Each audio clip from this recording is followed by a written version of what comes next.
அப்போ ஊங்கிற சவுண்டு எப்படி மாறுதுன்னு பாருங்க. எந்த ஒரு எழுத்து கூட இருந்தாலும் கீழே வலது பக்கம் இப்படி சுழிச்சிட்டோம் அப்படின்னா இது என்ன ஆயிடும் பாருங்க.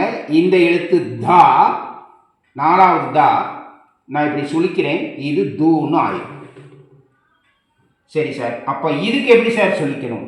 ஊ அப்படிங்கிற சவுண்டுக்கு இதை இப்படி சுழிக்கணும்.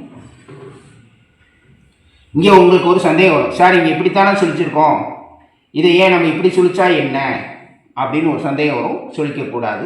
ஏன் அப்படின்னா இது ருங்கிற எழுத்துக்குரிய சிம்பிள் ஆயிடும். இப்போ பாருங்க, இது கூங்கிறது எப்படி எழுதுறேன்? கா, இப்படி சுழிச்சிட்டிங்கன்னா கூ,